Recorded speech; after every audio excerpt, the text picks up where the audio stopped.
Timmy K here, Metal Boys. Look at this. The Metal Boy shirts are now on sale. Just go to the video description to find out on how you can purchase one. Metal!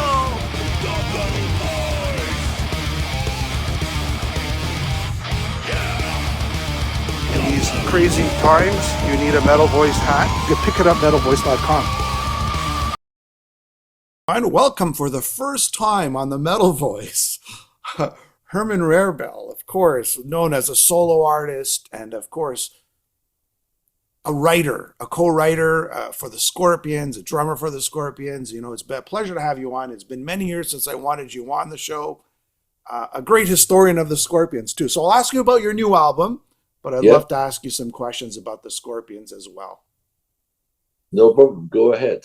Here we go. Herman Rarebell and Friends, What About Love, going to be released on Metalville. The release date is April 11th, 2025. So let's start off with the solo album, or the solo album with Friends. Tell me why you decided to do a covers album, especially in the 80s genre. Well, for me, this was the so-called golden years, personally, also with Scorpions, as you know. And I think, musically speaking, it was the best time ever we had, you know. Look at all the great songs who were created and played in the 80s. Really, all those anthems, you know, you still hear them now, and you're going to hear them in 100 years from now. So they're, you know, all the good songs. And with most of the songs, I also have personal stories. Like, for example, we toured, as you know, many times with Whitesnake. So for me, it was clear, you know, to put Here I Go Again on the album. And then I had a very good relationship with Robert Palmer. So it was also, we were friends. So it was also good for me. He passed away, as you know, to put Addicted to Love on there, on the song, you know. And then John Jett was, for example, the opening act for the Scorpions on the European tour, 1984. And I remember when I was sitting in the dressing room before we go out, because she opened up for us. And I hear every night, I love rock and roll, and I couldn't get it out of my head. And the audience was singing it 10 minutes long until we got ready to perform, you know. And all those things mean a lot to me. Also the great song, you know, the hymn, The Best Ever, you know, Want to Know What Love Is, from Foreigner. And we made many, many great shows with Foreigner in those days, you know. And also being a drummer, I thought to myself, you have to put In the Air Tonight on there. Since you are in the music business with the radio and everything, you remember when this song came out and everything was very quiet, and then suddenly comes this fantastic fill. It's a great fill. I mean, that song was big back in the 80s. That was a monster hit. Yeah, well, I was really good fun playing all those songs with my friends, you know. We had a really good atmosphere, and you think you can hear it and feel it, you know. The happiness we had in the songs. All together, the happiness which happened in the 80s was great. People had a lot of optimism, a lot of love. We had a lot of fun, you know. So basically, you know, for me, as I said, the area was the best ever, you know, in the 80s. I wanted to bring it back, and I hope I can bring it back on the road for live performances, maybe next summer, because I think it could go down very good in the amphitheater, and people out there, everybody can sing along with the songs because everybody knows the songs. And I want also that maybe some parents bring their kids to the show and say, look, this is what I grew up with, you know, this is the kind of music in the 80s. And then they maybe get turned on by it and like it as much as I do, and I always will do. Yeah, I'm an 80s person too, Herman. To me, my you know, my life, I grew up, it's a soundtrack to our lives in a way, right? Yeah. And what about Love is a Battlefield? That was a big hit for Pat Benatar, you know, back in the 80s. Well, what's your thoughts behind that? Well, I thought I have to do the song again, since I have a girl singer in the band now too. She's the stepdaughter of my singer, the main guy, Michael Voss. Michael Voss also is the producer for Michael Schenker. So this is how this little circle closes. So, and also when we decided to do What About Love, it was funny that Howard Lees immediately agreed to play the guitar on there, you know, and Jim Valens wanted to play the keyboards, you know. They just wanted to deliver the message. As you can see around you now, I see more hate than love. And I think it's time that we remind people at least, hello, there's all the love, or you want to blow yourself up. Is this what your goal, you know? The people, sometimes I listen to people and I'm listening, look at them and I think, are they crazy? They really think they survive in atomic war, for example. There is no winners. This is just stupidness. But Yeah. anyway, maybe music can change a lot of things because it is an international language. We did it before. We played the Moscow Music Peace Festival, and after this, East and West were back together. Yeah, yeah. Tell me about the song. I'm trying to look at. Okay, you got your White Snake, you got your Pat Benatar, you got your Scorpions. You're redoing the Scorpion songs too, right? I did Passion Roots the Game Again, which was a song I wrote with Klaus 1988 around that time. And now, since I have a girl in the band too, I think they do really good things together, the singer and the girl. Also have a new guitar solo in the song, which I like very much. And obviously it sounds very modern. The same happened to Love is a Battlefield. It sounds heavier now, because I'm a heavy drummer, obviously it will sound heavier. But I like the groove and the song really moves and kicks ass. This is what I wanted to do. People should not only show ballads, so that also some kick ass music. That song, but I remember when I heard it the first time, I loved it. And also the video on MTV. You remember when she left her family and the father said, "You will never come back here." It was lovely. So, it um, was great fun. Brought great memories back to the 80s. And it was great fun to do the video, which I just did 2 weeks ago. And just to show people that my band is ready to play. So, tell me about your band really quickly. Maybe that's what we should yeah. talk about a little bit. Well, for example, What About Love is Howard Leese is on guitar. Then we have Bob Daisley from Black Sabbath and Ozzy. He is the bass. As you can see, Jim Balance is on the keyboards. We have the two singers on there, which is Michael Voss and Van der Forst is the girl's name. So this is the band for now, and let's see what happens. Yeah, yeah. Let's go back in time a little bit, and we could go back to this as well. Um, the time of Animal Magnetism. Yeah. That cover. That iconic cover. I mean, whose idea was it for Animal Magnetism cover? And looking back at it today, do you say maybe we pushed it too far? What are your thoughts? I was living in England before I joined the Scorpions, and I was always a big fan from Hipgnosis, the company Hipgnosis. They made Wish You Were Here or Houses of the Holy from Zeppelin, and they made for the Scorpions. Then I went to visit Storm, who created all those covers with Klaus Meine, and then we went to Hampstead where he lives, and we told him the idea for Love Drive, and he made those great cover with the chewing gum on the woman's tits. And this cover was banned in the United States. They Yeah, put yeah, yeah. it, and it was then chosen for Playboy cover of the year. But there was parental guidance on there, so all the kids voted. We were immediately going with the album. And then obviously I phoned them up and I said, "Look, we're getting ready to make the next album, which will be Animal Magnetism. Love Drive was a great album, but became gold. So he made Animal Magnetism, and it is actually, if you have a dirty mind, you can think different things on it. But it's like Benny Hill, it's your mind who can decide which way you want to look at this. I know which way I looked at it. So he's just brilliant, this guy. He passed away a few years ago. Yeah, it just insinuates. It doesn't actually say anything. And I agree with you. People will see what they want to see, but But you look at it and you go, what is this? it could And just this be, yeah.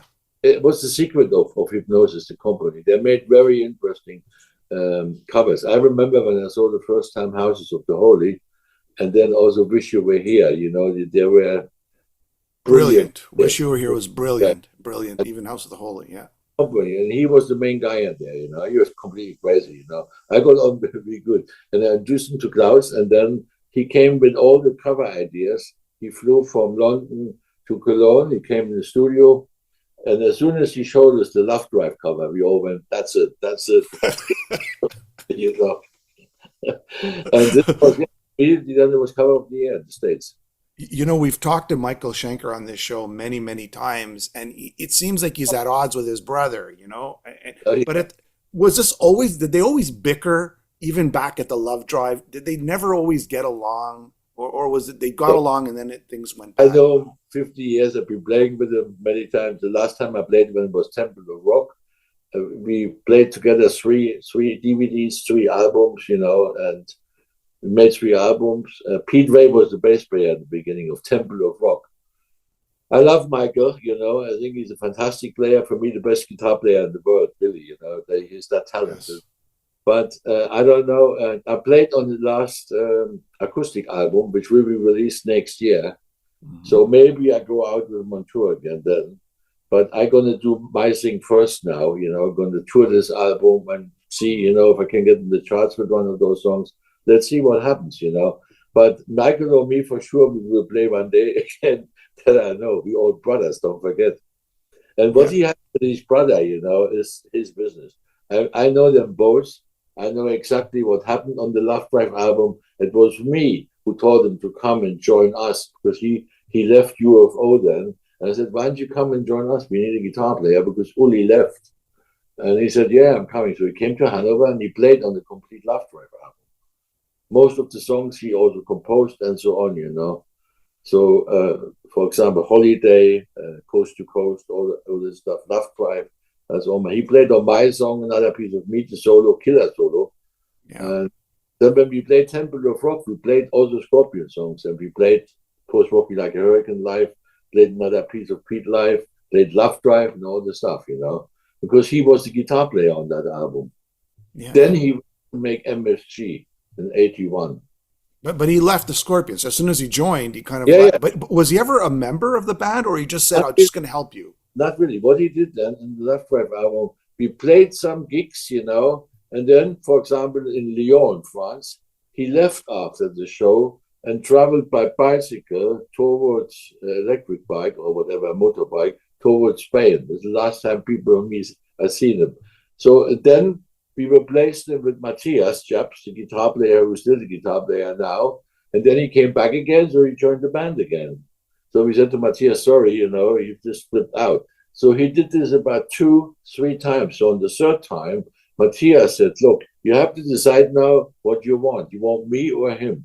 So I said to Rudolf, look, we have to take Matthias now because your brother is not reliable, So that was the decision then, Otherwise, he would be still our guitar player now.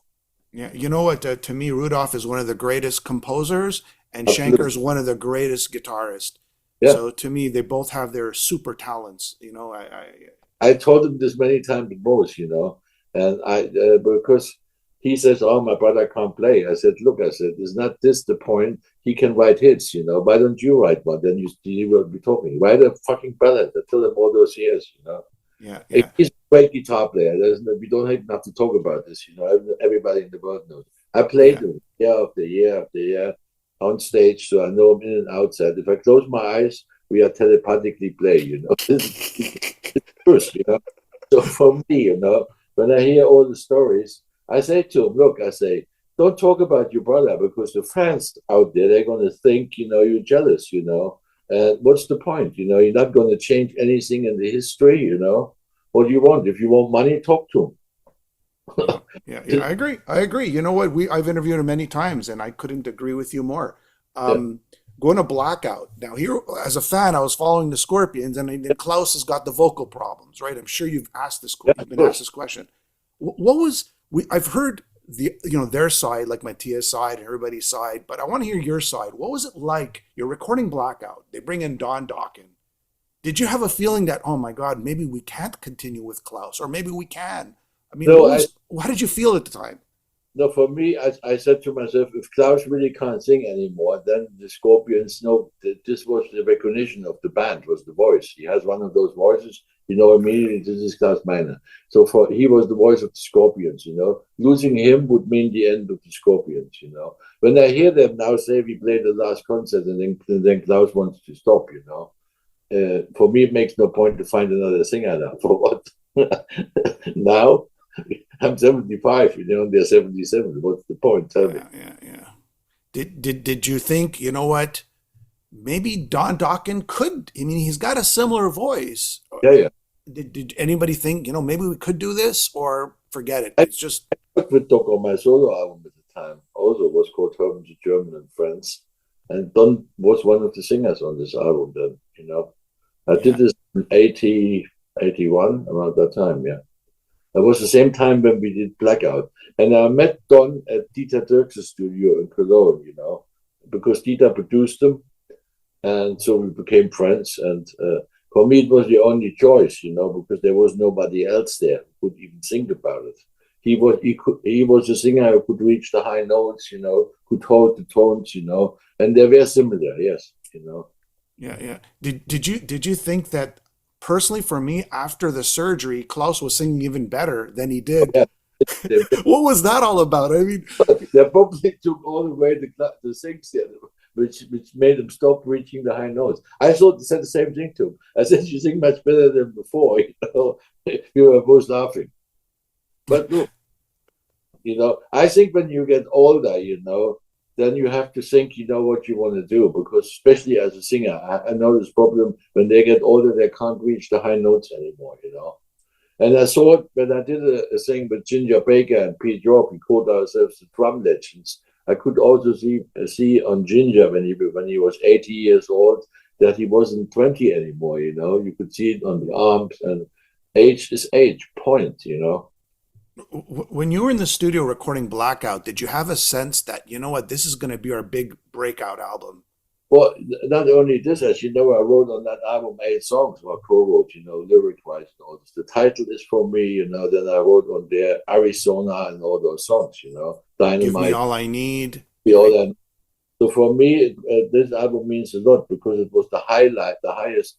It was the first platinum album in America. Yeah, here it is. Yeah, Yeah. this is not Rudolph on the cover, by the way. This is the artist Herman. Yes, yes, yes. But it looks like Rudolph. People think it's Rudolph, right? They're brothers. They look the same. You know, they're the These same. are these are the remasters here. If you want to go down memory lane.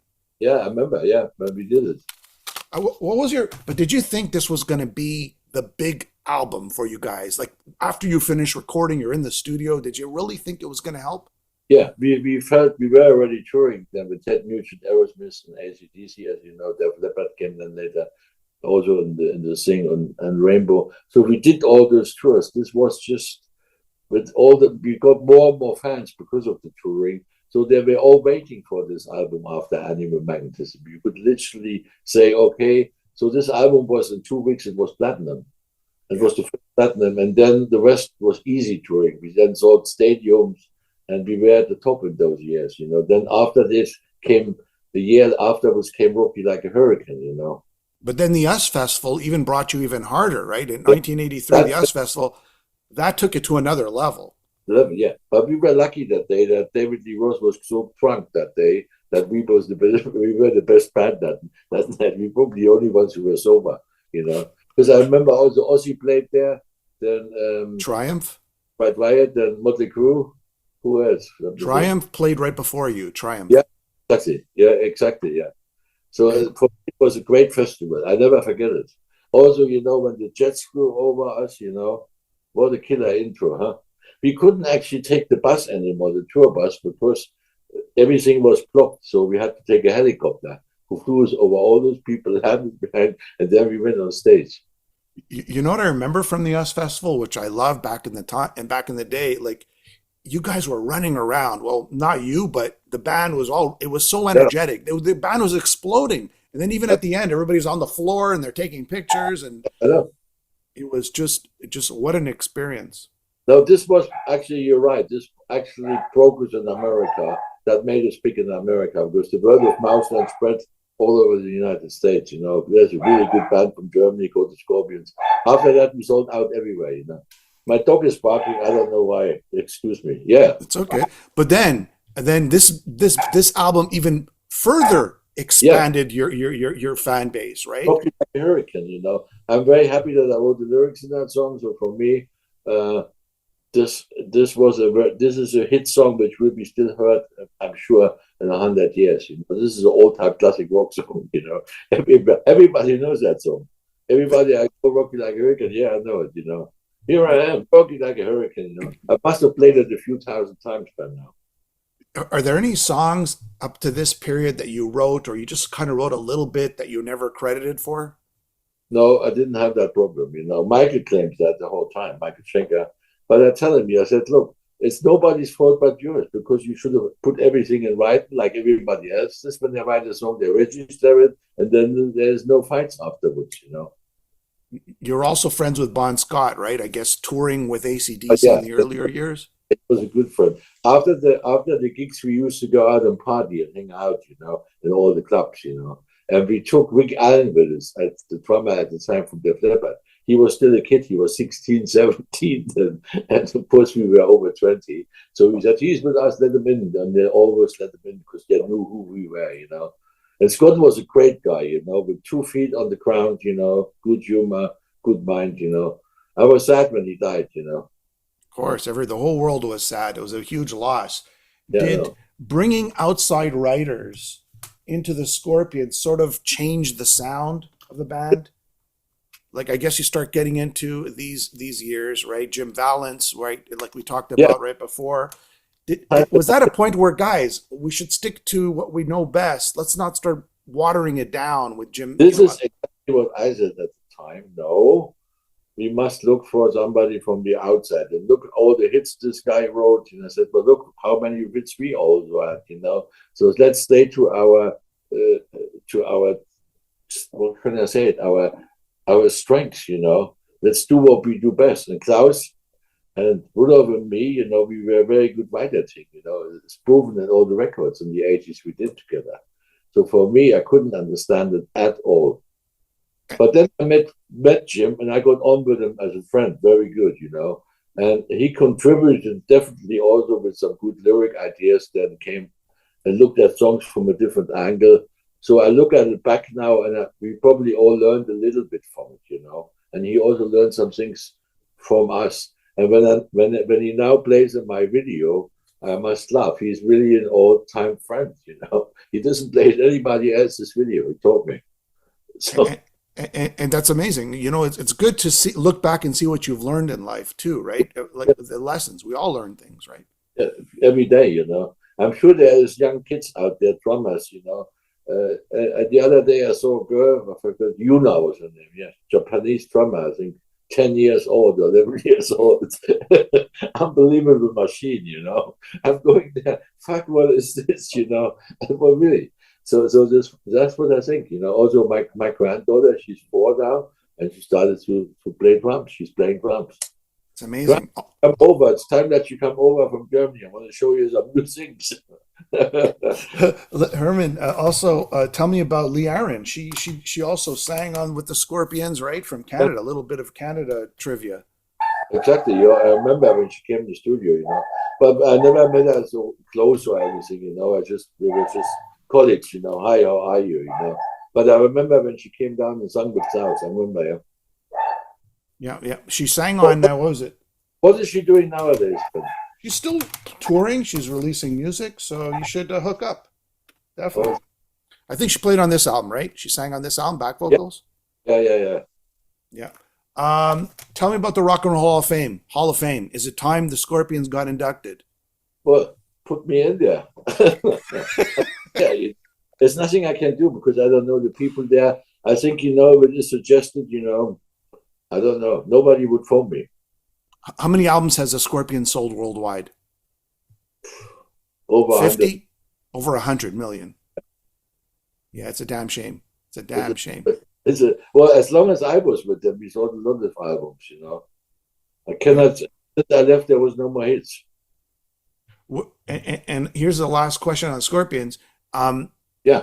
For me, as a young teenager, did you see yourselves as the ambassadors of a new generation of Germans of post-war?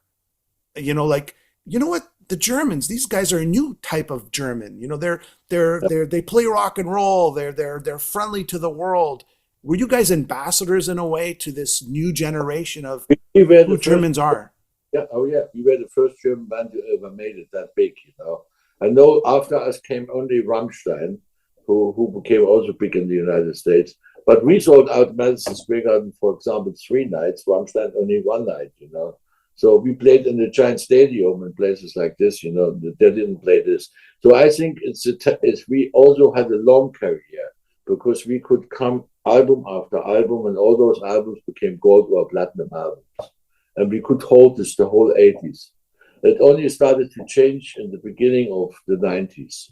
Then a complete different new style came out, grunge, Nevada, people like this, which I like.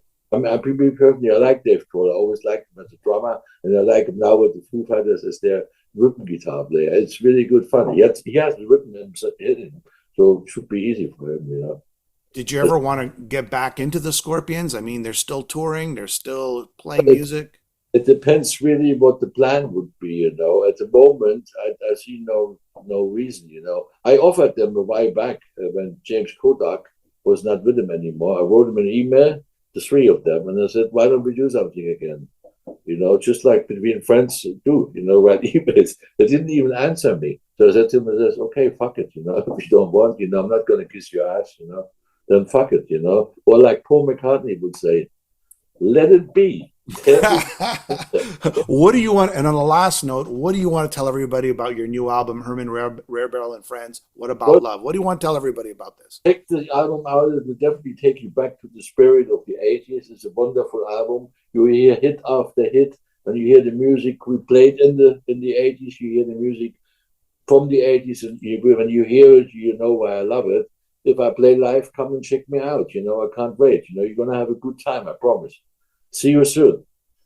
All right. On that note, thank you, Herman. Thank you so much for being on. I appreciate all your time. Good luck in the future. And hopefully one day you'll tour in Canada. Well, I hope that too, Jimmy. You take care. Say hello to Montreal, especially. I loved it there. Every time I played there, I liked very much. I remember. All right. Have yourself a great day. Bye for now. Bye.